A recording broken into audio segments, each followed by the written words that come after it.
Fantasy Football Show. I am your host, Jeff DiMatteo. With me today is Matt McCarthy, as usual, our Gridiron Ratings ReDraft Senior Analyst. We'll see if he gets demoted to Junior Analyst again this week. Again. We'll call him Senior for now until he does something silly and we got to demote him. Matt, how you doing? I'm pretty good. This was we had an original topic in mind for this week's show, and we pushed it off because this has been one of the most crammed news weeks we've had pre-training camp. I think in the past few years, I've been really paying attention to the NFL. So we're going to go over a lot of team situations that have changed, specifically the Rams and the New Orleans Saints, who not to cut too quickly to it, but right now might be one of the worst offenses in the NFL on paper. Like, it's really hard to go and say a team that for almost a decade has really been leading the pack in terms of offensive production is now might be one of the worst in the league. Ugh. Well, I'll tell you what, let's get to that in just a minute. Mm-hmm. This was one of the craziest news weeks. Half of the NFC, it seems like, was impacted. We got the Rams, the Saints, the Packers. We know the Bears made a trade, all kinds of stuff going on. But I think it's more important that we open with a little bit more tragic news. I know there's been so much going on in the fantasy football landscape that we've been focusing on all these individual player transactions, but we'd be remiss if we left out the fact that Jets passing game coordinator Greg Knapp had recently passed away from injuries sustained due to a biking accident. It was obviously very unexpected, and it's a devastating blow, obviously, for his family, for the Jets organization, and for the young players that he was due to impact, right? This is a guy with 22 years of experience. He's worked with, everybody from Michael Vick to Peyton Manning. He does leave behind a wife, 3 daughters, and a legacy built around being one of the NFL's foremost passing gurus. So definitely saddened and sorry to see that happen, and not to make it obviously about fantasy football, but as people look at the Jets as a potential darling sleeper team, guys like Elijah Moore and Michael Carter and even Zach Wilson, losing your passing game coordinator in this kind of way has a really huge impact, I would say, not just emotionally, but in the way these players are coached. So there might be some underlying ripples that we could see here. I don't know if there's anything you want to add to that from a fantasy standpoint, Matt, but for redraft purposes, a lot of the Jets were really just kind of looked at, like you said, sleepers. They, the only one really getting pushed up right now is possibly like Michael Carter at running back. But even with him, that'd be an all rookie backfield if both him and Wilson were out there for the New York Jets. This matters. This is a guy who had a few different stops over in Atlanta. I'm an Atlanta Falcons fan, so we do have a little bit of familiarity with him. But he won Super Bowl 50 as the QB coach with Peyton Manning. This is a guy who has experience at the highest level. So this is really, I think, for people who are more in the football realm, who might not be paying attention, just saying like, it's tragic that coach passed, but what does it really mean to a team? In our sort of field, this matters. We have a rookie head coach in Salo who's going to have a run game, more minded offensive coordinator there with the Jets. So this was going to be, in a sense, their real passing game coordinator. He was going to structure anything that has to do with the ball flying through the air out of Zach Wilson's hands. This was going to be his whole, repertoire. So it's tragic, and it might slow down, the training camp progression. It might slow down what the ceiling is for a lot of these New York Jets in this first year in 2021. As a whole, it looked like a team that, we're redraft, we're not dynasty. I think we're looking more towards 2022, which is something I was saying about the Denver Broncos last year. This feels like another team where I think 2021 might not be their real get it all together year. But we were kind of expecting that. I think we were saying the Jets, with all the things that moving pieces that have happened, that this was exactly their year. There's not a lot of pressure on them to do so, but it really looks, this is another sort of thing in, hey, maybe 2022 is let's really push the pedal sort of year and get everything, just get more people familiarized and comfortable with how this Jets team is really trying to rebuild itself. And again, just a really tragic sort of situation that happened with them. Yeah, sure is. I'll tell you what, why don't we bounce off from that? Obviously we know where the Jets are, and hopefully his family will find some peace here in the short term. Let's lead off with Cam Akers. So it's been a few days now. We've had a chance to let this news kind of simmer. Obviously torn Achilles tendon is pretty devastating when you're talking about a running back. So we know Darrell Henderson is going to be the number one ad. I'm seeing him go 108 in some drafts, which is bananas. Okay. Yeah, that's really high, right? A little bit. So take me through what you're seeing with Cam Akers and the aftermath and kind of what we can expect from a fantasy standpoint for redraft purposes. So the one big takeaway it's going to initially, just in talking about the backfield, let's compare Akers to Henderson. Henderson, I could possibly be on same level of what a runner Akers could be. I think a little bit less so. They went and got Akers because I believe they weren't comfortable with Henderson really taking over the helm in this backfield for LA to begin with. Right. But I think you do lose the receiving ceiling. I don't think he's on the same level of what Akers could actually do there. So here's a good situation. How do you do your ranks? And the biggest litmus test is rank, draft. Do a mock draft. Do a sort of, I'm the Warrior Bowl for 2021 right now. And I had a situation to take Travis Etienne, rookie for Jacksonville, or Darrell Henderson. I initially ranked Henderson as my RB17.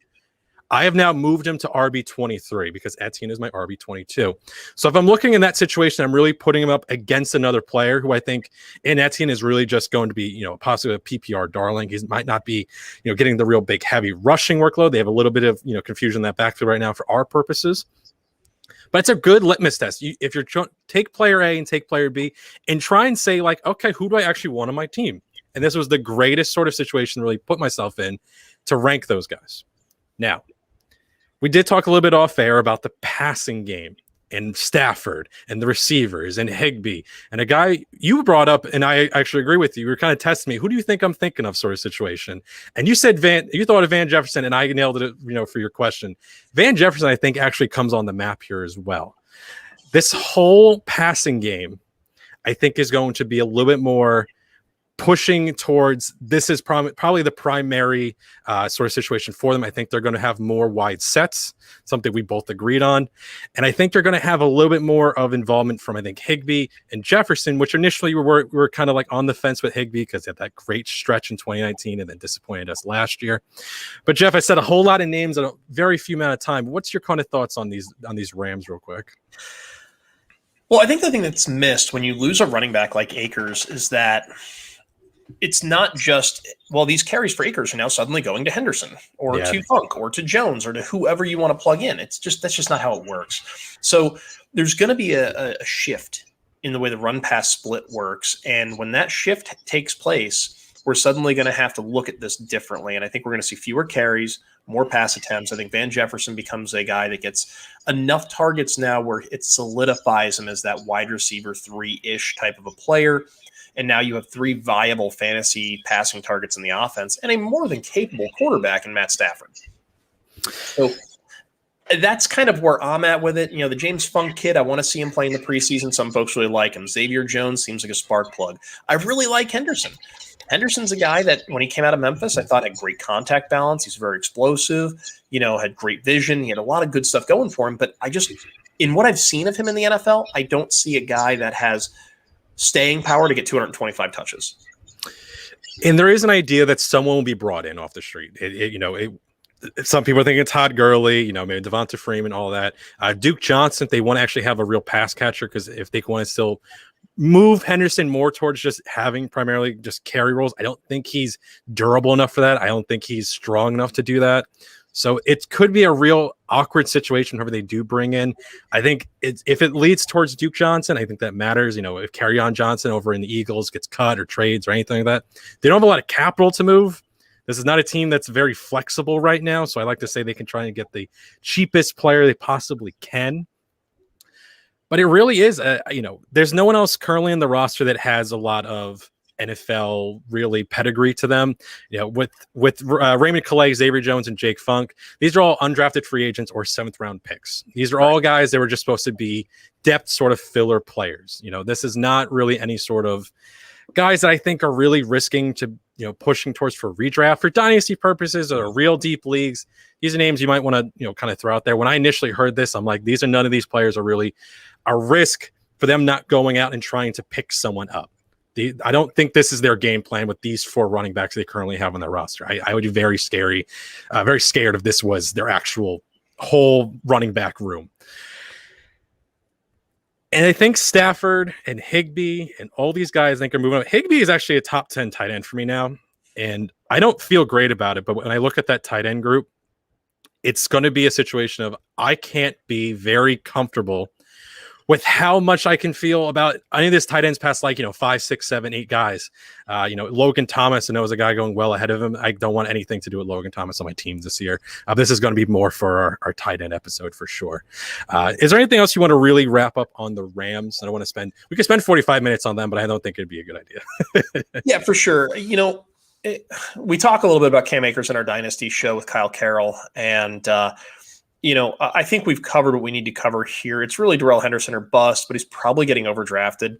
My general message to everybody who's drafting is when, other players in your league are making mistakes, don't interrupt them. And if they're going to take him in the first or second round, let him. This is a guy, we had Cam Akers as the RB11 in terms of projections in our draft guide this year. He goes down with the adjustments that'll be out next weekend. It looks like Henderson's moved up to the RB25. So he's a fringy RB2, RB3 at this point. It's still not a great proposition. It doesn't look that good. Probably a situation where he's going to get overvalued, overpurchased. Probably going to go ahead and avoid that and just go a different direction at running back. Yeah, and just like in terms of ranks, I'm not saying anything crazy for Van Jefferson. He's my wide receiver 74 right now. And it's just he's on the map. Being on the map is important. Especially when you go into deeper leagues, that sort of situation really starts to come up. Who's going to fill in my round 18th sort of pick. Otherwise, top 25 for Henderson, Higbee into my top 10, both top 20 wide receivers for both Robert Woods and Cooper Kupp. Sure, and I have right now Van Jefferson is sitting at about 85 targets or so. And that number is probably a little flexible. I wouldn't be surprised to see that number push closer to 100. Probably doesn't break 100, but if he got to 93, 94, 95, it wouldn't be an upset. And that would put him in the top 50 wide receivers. I think this, sure. Yeah, in terms of odds, I think that the Rams would now currently be towards the top in terms of what it's a percentage of chance that they are either leading passing or get over the 600 pass attempt mark. Cowboys are definitely another one up there, maybe the Chiefs sort of situation. Right. And there's a real possibility that happens. It's going to have to be the Bengals, the Cowboys, maybe the Rams as those, the 600 attempt club. Mm-hmm. So, he has children in the room. That's that was me muting as best I could and trying to yell at the kid. No, there's none of that. She came, springing into the room like a ballerina, dancing and jumping around. Sorry, Daddy can't focus like that. It's my ADHD won't allow it. So I'll tell you what. Let's move on to Michael Thomas, right? So Michael Thomas had some ankle surgery done to repair some ligaments. He had this injury last year with the ankle. We're looking at this again as he's now going to miss 7, 8 more games potentially. Maybe they hold him out through the bye week. This is getting to be a dicey situation, even owning this guy. So take me through Michael Thomas and what's happening there. So if we want to look as an optimist, right? So week 6 is currently the New Orleans Saints bye week, and they play on Monday Night Football against Seattle on October 25th. So if we're missing 5 games, the bye in week 6, so we're looking at week 7 as the optimistic at currently now time frame. That's in terms of, I feel good about that. But if you're a pessimist, we're talking about November. We're talking about 8 games sort of missed. We're talking about this is a situation that might hamper him even past that date. We have a quarterback change. We have a poor offense. We don't have the exact same New Orleans team that we did last year. We're losing a little bit of pieces. I know Sanders and Cook both leaving in the offseason. So this matters. Michael Thomas was a big linchpin for this entire sort of operation they were going to have over New Orleans. Him being such a big target, monster and being such a big, defensive measure that other teams have to account for, these other options at wide receiver isn't enough for me to be scared as a defensive coordinator. And yes, we like Adam Troutman. And yes, Alvin Kamara might be, one of the best running backs in the league, especially for PPR purposes. But this was a guy that really tied this whole team together. So I'm overall worried about where we can actually draft him. So I moved him up a little bit from where my initial ranking was yesterday. It was in the 53. So I looked at how many wide receivers are going before round 10 by ADP. It's around 45. So I was like, all right, I have him right behind Mike Williams, who's currently my wide receiver 46. And Michael Thomas, if you'd like to go and take him earlier, by all means, you're reaching for upside as a guy that should have been the first few rounds. We understand that.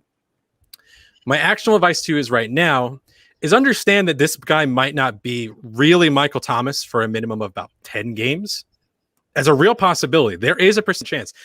He got it in June. I have absolutely no idea why that was the time frame. That's when they would go and get this operation done. It was something that hampered him a good amount of games last year and missed a total of 9 games. There was one miss because he punched his teammate in practice, but that's, there. But Michael Thomas, round 10, I saw people, I had put a poll up and they were saying round 7 through 9, they were also in favor of as well. I'm a little bit more pessimistic. I understand the round 10 and earlier people. I pretty much have him as high as I could possibly put him right now with the information we currently have. So, Jeff, I push it back to you. How comfortable are you with rostering Michael Thomas right now? Where would you actually draft him? I don't know that I am. and so here's the thing. If I'm being forced to draft him, right, let's just say that it's a savvy league, right, and waivers aren't really going to be an option to get any kind of value, right? You're going to be in a bad spot. It's going to be either hard to get. I'm going to go ahead and take him 10, 11, 12th round because, Mike Williams, there's a lot of other guys you can have. But if my team looks good through the first 9 rounds, I'm saying, look, this is a playoff team, barring injuries. Give me Thomas as a guy I'll get back during the fantasy playoffs, and it gives me another weapon, right? However, that's a risk. You're betting a lot to say, well, give me this guy and I hope to use him in week 11 or 12 and hopefully he's back to himself. It's not a great strategy. That's a winning strategy. It's not. It's here's the thing. It's a gamble. And if it pays off, it can pay off big, right? It's like, you throw down your life savings on 1,000 to 1 shot, odds of you winning, low. But if you win big. So there's some of that. I just moved Michael Thomas down and dinked him. I think we got him down to 8 or 9 games played this year, and it moved him to like wide receiver 70 or so. Yeah, and I'm going to bring up his stats, but Antonio Brown, I think, is the best sort of comparison because you missed him for half the year in 2020, right? So what's a player that looks like that you can't even use for more than half the season? So over those last, few games, what does a weight on a player like Thomas would be? And Brown, obviously Michael Thomas is here, and Antonio Brown at this level in his career is all the way down here, but still a player that was also leading the red zone, that team in red zone targets, and was one of the more targeted players, but just one behind Mike Evans over the last stretch of games when Brown is active. So let's see what that sort of looks like. There was games, in the first 4 or 5 where he was, 10, 15 points. And then the team all really came together. But by that time, it was the semifinals of fantasy playoffs last year in week 15. So, yes, Michael Thomas might be a contributor for late season pusher into the playoffs, but you need to get to that point. And that's right. That need, that's a real question mark. We do have a question, Michael Thomas, Russell Gage. Russell Gage for me currently over Michael Thomas for redraft. Yeah, I'll take Russell Gage. Yeah, I like Russell Gage. I think he's one of the more underrated receivers. I think he's not getting any sort of looks because Kyle Pitts dominates any sort of news coming out of Atlanta. Yep. But I think that's sort of a situation. You're going to be missing 5 games minimum. Maybe he's back for the Monday night game, but maybe he's not. And that's a real struggle for people to kind of think of. It's an injury. Brown missed because of a suspension. This is an injury that bothered him all of last year and then needed a surgery on top of that. I'm adding 3 more weeks to that 5-week window simply for rehab recovery because I can't remember who said it, but I saw some posts on Twitter, and I think it might have been Edwin Porras with fantasypoints.com. And please don't quote me on this. I saw it as I was scrolling, right? It was something along the lines of these kinds of injuries require multiple weeks of rehab and recovery to get the range of motion back. This is the way it went down. And I'm big time paraphrasing. They had like diagrams and all kinds of other stuff going on here. If that's the case, you can't count on Thomas until week 9, week 8, maybe at best. And yeah, so I'm with you. I'm not counting on him. I'm not sure I'm able to draft him. The only way I'm taking him is if he's a screaming value for the way my team is built. And that draft, when you're in that draft and you're like, how the heck did I wind up with, 2 high-end RB1s? How did I get Patrick Mahomes? How did I also get Darren Waller? How did I also get these other 2 stud wide receivers? And this guy's just like a throwaway pick because you've drafted so well that you're like, the rest of my league is asleep. I'm going to go take this guy in round 10 or 11. Fine. Do it. But, if you're not feeling like you have far and away the best team in the league, there's no reason to jump on him. Yeah, two last things on Thomas for me. One, his big insult that's used against him is that he's the slant boy, right? He walks 3 feet, takes a turn, and tries to catch a ball, right? What I understand is that your ankle is pretty required for you trying to pivot and plant on that foot to really make those quick cuts. For a player like Thomas, this means a hell of a lot more than it would for a player who's normally like a Deshaun Jackson type, any sort of guy that's just running out deep and it's just, go routes all day and all night. If he can't plant and make those rapid turns and it's causing him discomfort, this might be a situation where he even plays for a week or two and then he's out for another 3 weeks. And I think that's a real risk to think about. And then for the Saints, we do have now in the top 50 both Traquan Smith and Marquez Callaway for my rankings. Adam Troutman moves into the top 15, all that sort of stuff. It's going to be to me a 2021 version of the 2020 Washington football team, which was a team that was desperate for production. If you combine the backfield that the Washington had into one player like Alvin Kamara can easily do, it looks very much like the same sort of situation. Does a wide receiver be brought in for this team in a conspiracy theory sort of world with the trade that happened last night for the Houston Texans? I'm thinking maybe that, there might be a reunion with Brandon Cooks over in New Orleans. Now, again, that's total conspiracy theory. I'm not putting any sort of credence behind that at all. But a few names that we brought up. Was that? So they can't afford him. Oh, they can't afford me. Yeah, I said they can't afford to pay attention right now. But there was a few names we brought up yesterday. You said Randall Cobb. Yep. Jamison Crowder and Christian Kirk names I also brought up. I think that someone needs to be brought in because currently if this team goes into 2021 with the current roster, A, I don't really care who starts at quarterback. I don't want either. And B, this is one of the worst offenses in the NFL. Just period. I think this is going to be a struggle for him to score in real sort of like efficient ways. Just garbage time happens, but I think you're not going to be particularly excited drafting any of them right now. I'm really outside of Kamara, who's just in a completely different tier because of how well he is at receiving the ball and doing things that only he can do. I'm very much not on the receivers and Adam Troutman almost specifically because he's a tight end. Just that. If he was a receiver, I could not care about him. But just because he's a tight end, do I like Adam Troutman as a top 15 tight end? Yeah, it's a little bit of a dumpster fire right now. And I think it gets worse if we're Team Taysom. I don't know how I feel about that. We've got some Team Taysom love here in the comments, but I'm thinking I'm Team JMO. All or nothing, baby. Eat some W's. Throw some picks. Let's make it happen. They might use a 2 QB system and everything just goes to hell. If you got 2 QBs, you ain't got one. So let's move on to the next one here. So we've got some early camp pup list additions here. A couple of guys that are fantasy relevant, we should probably talk about. Number one, Amari Cooper hits the pup list. He had ankle surgery in January. Obviously CeeDee Lamb's catching a lot of hype. How do you feel about Amari right now hitting the pup list? Is that bothering you at all? Are you moving him up, moving him down? Like, what's the story? So unfortunately, I think I'm actually taking an oddly weird stance compared to the rest of the fantasy industry, which is I don't care. I don't care about Cooper, and I don't care about Saquon. I don't care that they're on the pup list right now. It actually doesn't bother me at all. For redraft purposes, if you're drafting a team right now and you want to care about it, sure, by all means, you're entitled to do so. But my advice and my recommendation is pup lists for the regular season and pup lists for training camp are completely different things. He could come off this next week, the week after, and then his ADP is dropped and he's no longer being taken as a top 15 receiver for no inexplicable reason. Same thing with Saquon. Saquon, I think I'm a little bit more just because it is the ACL tear.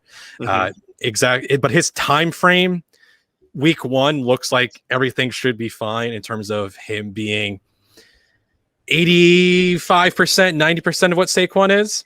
Right. Does that change so much of what you're drafting just because he's a top 5 back? Sure, but there's other reasons. The bad offensive line, not going to have 100-something targets and all that. There's different reasons to not like Saquon amongst the elite running backs. But to the injuries that are actually happened to these players and being put on this list, I do not. But that's just me. About you, Jeff DiMatteo, how do you care about that? Well, right now on July 25th, I don't. Yeah, I'm with you. It doesn't really faze me. It's not impacting my draft strategy, but it is something I'm monitoring now because the way I look at this is that, Amari's got an ankle. Ankle injuries can linger. We just talked about that with Michael Thomas. They can linger. They can require rehab. Like some of these injuries are a bit more complicated than they are in their face. And if this is a situation where we're still talking about this ankle lingering in week 3, week 4 of the preseason, he might miss time. And that's something where you're like, okay, well, wait a minute. If I'm drafting Amari Cooper in week 1 of the preseason and we're still talking about his ankle, I might have to pivot to a different receiver at his ADP. I'm not sure I'm drafting him as a wide receiver 2 when I don't know if I'm going to have him for week 1, week 2, week 3. Like, we don't know how far that'll go. Saquon with the ACL, Giants are non-committal with him playing week 1. I think that's just some of that Patriots coaching tree, injury subterfuge, all the video that seems to be out there, and anybody who's actually talking about him as in terms of third parties, everyone's just saying, wow, he looks great. Everything's fine. He's a physical specimen along the lines of like Adrian Peterson when he tore his ACL many years ago. He came back in record time. I expect Saquon to do the same. I mean, if his quads are any indication, the rest of his body is, well put together also. I mean, Saquads is going to go ahead and get his ACL together and he'll be fine. I'm probably less worried about Saquon than I am Cooper. And even though Cooper's injury seems much more minor, it has, I think, a greater tendency to linger into a situation where maybe he misses some time in the regular season.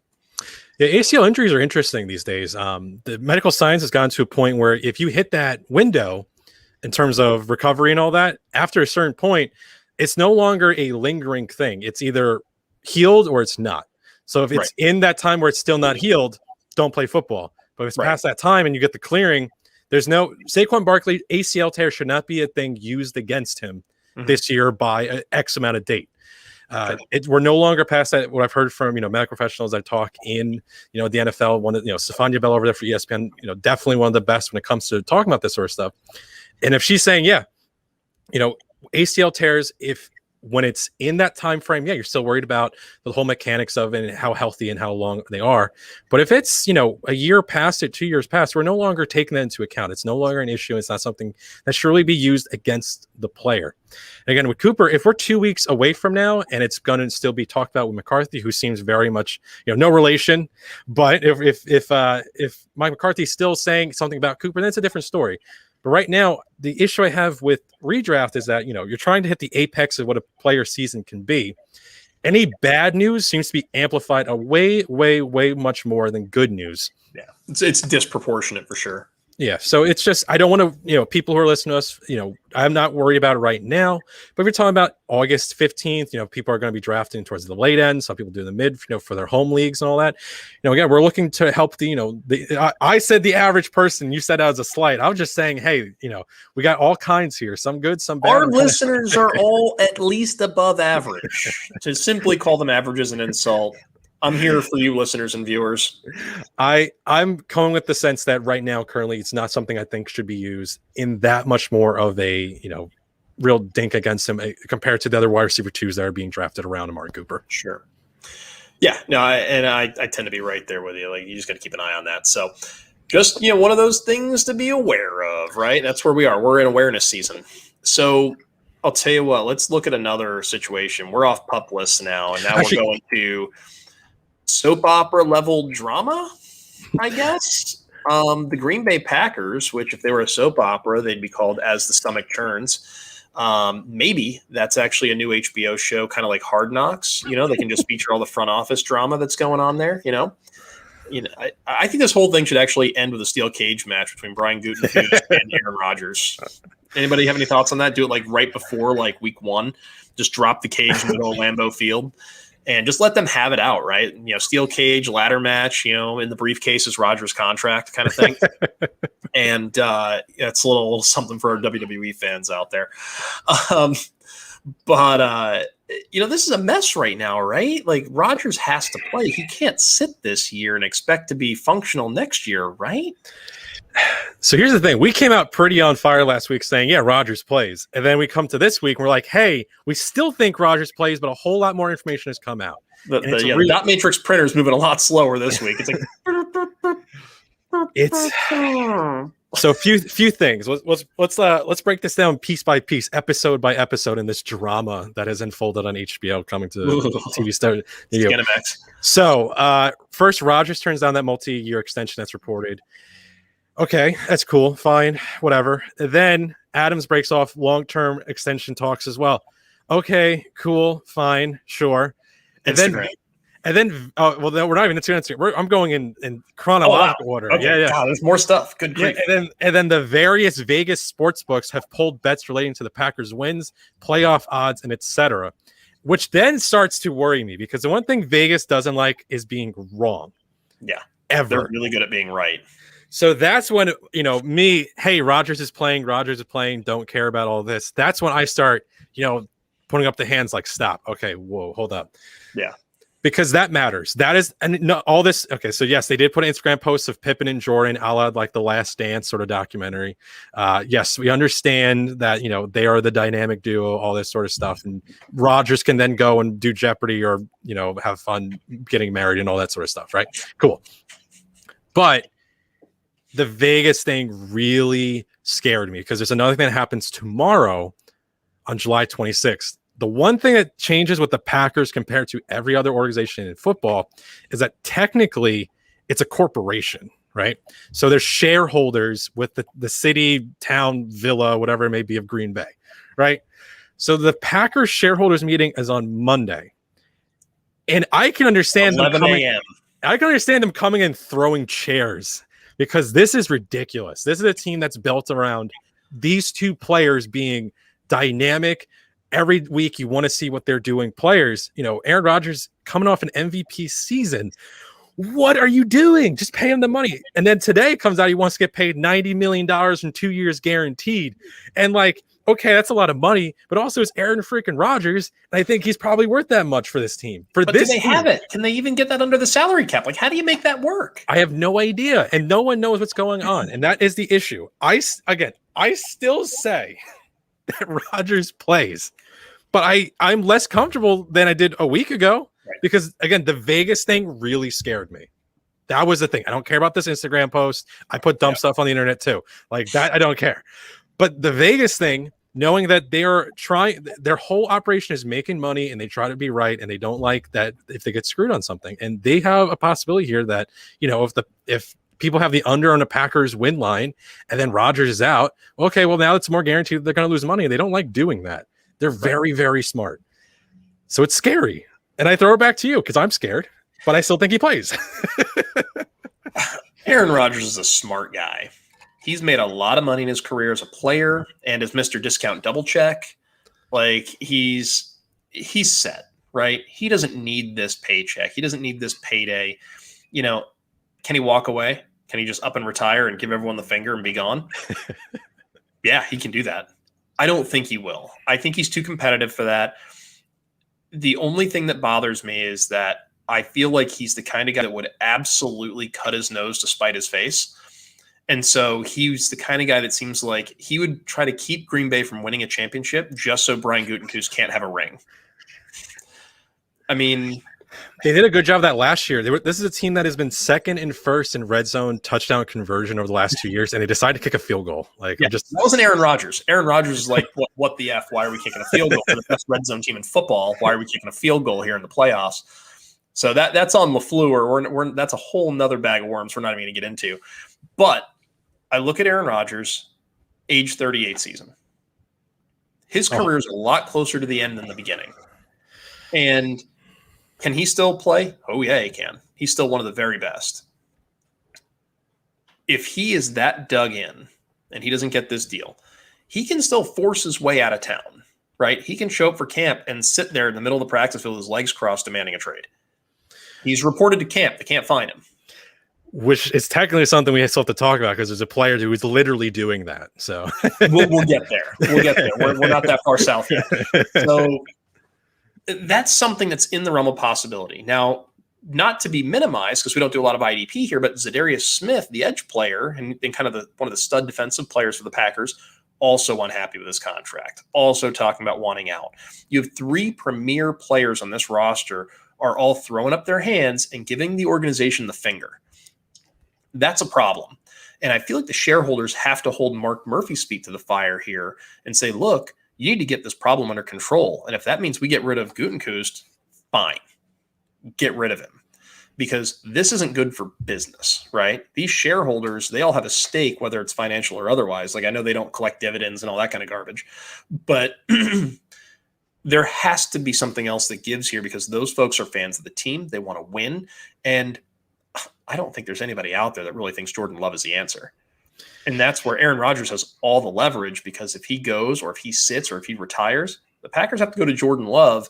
And that's a bad look, because he was not a great prospect coming out. Yeah, we do have a little bit of projections on this as well, because there's, in terms of just straight up numbers, there's two things that Rodgers brings to the team that you're not going to have with Love. One, Rodgers hasn't thrown in double-digit interceptions in a literal decade. Since 2010, he has not thrown double-digit interceptions. That's just not really good at football. He's just really good at that. That matters though. Eliminating, negative plays, the turnovers, giving the opposing team the ball. Jameis Winston threw for 5,000 yards, 30 touchdowns. He also threw for 30 interceptions. That's drives going the other way. It's losing your team football games. Rodgers means so much to that organization. And the second thing is his football IQ. Extending plays, using his pocket presence to its maximum. How many times do you see Rodgers still in the pocket for 8 seconds? He's still waiting there to throw. Everyone's running around like it's street, two-hand touch. It looks like something I'd see out in the, out in like the high school football yard. It's like, how is this stuff sort of happening? Or how about the number of times we see him when there's a penalty or someone's out of alignment, or he catches the defense with too many men on the field, or they're offsides, and he quick snaps them and throws a deep touchdown and catches them on the broken play. Yep. Nobody's better at that than Aaron Rodgers. Jordan Love isn't giving you any of that. And he wasn't an overly accurate passer in college. Like, Jordan Love was a guy where, when I evaluated him, I had him kind of pegged as like a third rounder. I didn't view him the way a lot of other people did, as a first rounder. But let's just off the top here. Jordan Love in 3 years at Utah State, 8 touchdowns, 6 interceptions, 32-6, 20-17. While on its face, 60-29, 2-to-1 ratio isn't terrible, but we're talking about being in the Mountain West Conference here. If you're not easily the best quarterback in the Mountain West, you're not going to be anything in the NFL, right? That's not NFL level competition. You're talking about a guy who's, hovers around 7.5 yards per attempt on his career in college, completed 61% of his passes in college. Accuracy kind of travels when it comes to quarterbacks from level to level, right? We have the one outlier year for Josh Allen where he went from being like a career 64% passer to 71, 72%. Jordan Love isn't Josh Allen. He does not have Josh Allen's arm talent. He doesn't have his mobility. He doesn't have nearly the same skill set. This is going to be devastating. They can funnel targets at Davante Adams all they want, but it is going to crush Aaron Jones. It's going to crush Robert Tonyan. It's probably going to really beat up Davante Adams, where he's going to go from being the wide receiver 1 to being like a wide receiver 12 to 16. Yeah, that's really the thing. This team was just built on touchdowns. This is the only team that had 3. We saw about 3 offensive skill position players scoring the double digits in touchdowns last year. This is a real issue for them. Just Jordan Love, even if he still has the same team around him. Let's say Adams sticks around, but Rodgers goes, right? If you still have the same plethora of weapons, everyone comes down a bit. There's no way this team is as efficient. There's no way this team is in the red zone as often as it is, and that matters. You can still pencil in the same possible amount of targets for all those guys. There's no way it's the same type of quality targets. Right. If Rodgers is going to throw it in on a dime, I can't see Love, who has accuracy issues already, step into a very tumultuous situation and get it all together, as a basically, first year off the bench here. And how do you follow 25 plus years of Hall of Fame level quarterback play? It's hard enough to follow one guy that's a Hall of Famer, but you're following Favre and Rodgers. You're talking about just Super Bowls, MVP awards, records, arguably the best quarterbacks of their respective, eras, career tenures, right? From a physical, talent standpoint, guys up against it. It's no good. It's a bad look, and if anything happens with Rodgers, he retires, he gets traded. If he's not in Green Bay, it will surprise me 0% to see Devontae Adams demand a trade and want out of town. He's in a contract year, and he wants to get paid, and he ain't getting the bag by trying to catch bullcrap targets off Jordan Love. I almost went, from almost 0 to 100. Yeah. Yeah. It almost went 0 to 100 here. But that's a real possibility too. And so I think the Packers will have to make real decisions about, do they keep it? Do they try to salvage it for one more year, for one last ride? Or do they just blow it up now and start the rebuild? It's tough. I hope we find out tomorrow. That's it. We have a few. We're almost up against the clock here, so a few little things. One thing I want to say about our pup guys from before. Surprising, I'm just going to say real quick. Joe Burrow is not starting on the pup. ACL tear in December. Just want to say real quick on that. Apparently, he's more on track to start Week 1 than we thought. Still something to be worried about, because I don't think that offensive line is going to be one of the top, half of the league. So I'm still a little worried. Good weapons. Bad line, possible bad leg. Let's see how it all shakes out. But we're talking about Rodgers, who can just say, sit on his thumbs at practice. Deshaun Watson is currently doing that. He has shown up to practice. He's gonna kick the fines. He's not gonna get those. But it's Marshawn Lynch. You know why I'm here. I'm here so I don't get fined. He's here so he doesn't get fined, and he's going to try and still push for a trade. I still don't think he's playing. I'm not ranking him as such. This did not make me go now move Deshaun Watson into my top 10 or any sort of deal. He's still down there. I'm not ranking him. I still think Tyrod Taylor is going to start for this team until more information comes out. Trades possibly going to happen, but there's also the situation of, does he get a 6 sort of game suspension from the league? We still have to see how that off-field situation really plays out. Anything that you really want to add on to Deshaun Watson there? No, I was actually headed there once we were wrapped with the Packers. With Watson, really you're drafting him as a QB2 with tremendous upside, because he's going to play somewhere, I feel like. Now, he's different than Rodgers in the sense that he's 25 years old. If he sits, his contract, it just won't toll, whatever. Everything remains the same. But a 25-year-old coming back after sitting for a year is a lot different than a 38-year-old. So, if he sits, he sits, but I'm taking him as a 2 at best. Actually just drafted him that way. I got him in round 21 of a deeper redraft blended IDP league. And I have him sitting behind Brady. I'm like, well, if Brady gets caught by Father Time and Watson shows up in week 7, well, good news. I've got a QB1 on my roster, locked and loaded, ready to go. But yeah, that's the gist on Watson. We'll leave that alone for now until we get more information. We did have last a trade. Note though. yeah, we do have a trade, and this is kind of I guess we have 2 last notes. We have a trade. So Anthony Miller was sent from Chicago to the Houston Texans for a broken jugs machine and an empty ball bag. So really all this means to anybody else is that there's 76 vacated targets in the Chicago Bears offense. I'm seeing on Twitter people saying this has no impact on Darnell Mooney. I chuckled because that tells me that they have a bad process. So 76 open targets in that offense now. I don't think they all go to Mooney, but expect Mooney to see a little bit of an uptick and go from the 98 targets he had last year to being over 100 this year. And being over 100 targets puts you in a really great spot to be a functional, usable fantasy starter, even if he is on the lower end of that spectrum. So definitely a guy to keep your eye on in redraft situations. Miller is going to get lost in the fray of mid-level wide receivers in Houston. Probably not worth the ad at this point. He's going to be behind guys like Randall Cobb and Brandon Cooks. He'll be fighting for targets with like Nico Collins and Kiki Kuti. So I don't love the situation unless Watson plays, because suddenly that could be a really interesting unit if Watson's playing. A bunch of mid-level wideouts is still better than what he's ever had, because it was always D-Hop and a bunch of scraps. Now it's a bunch of guys that can kind of play. Yeah. So, but they're not going to play with Tyrod Taylor. No, all due respect to Tyrod. I love Tyrod in Buffalo. I think he's had a nice career, all things considered, but he's not Deshaun Watson. So there's that. A couple coaches, there are a couple coaching pieces here. We're not going to go too deep into this. There was some news that the Vikings O-line coach and run game coordinator Rick Dennison was dismissed from the team due to refusing the COVID vaccine.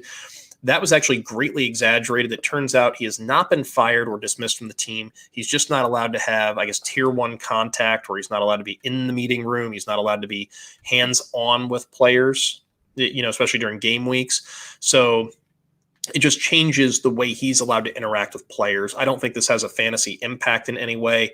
My understanding is that that's actually the same thing that's happened with Patriots co-offensive line coach Cole Popovich, but that guy's kind of far enough down the ladder. Might as well be a quality control coach. It doesn't really impact you fantasy-wise. But I'm sure we're going to see more and more of these kind of COVID notes popping out in the next few weeks. We've already seen some noise from a few players like DeAndre Hopkins, Leonard Fournette, Cole Beasley, of course, who also proclaimed himself the best slot receiver in football. He's in the top 32. Yeah. Top one, probably like 7 or 8 guys pretty quickly over him, but we'll get into that in another show. I think we're right up against it. Matt, any parting shots, final words, anything you want to share with the group?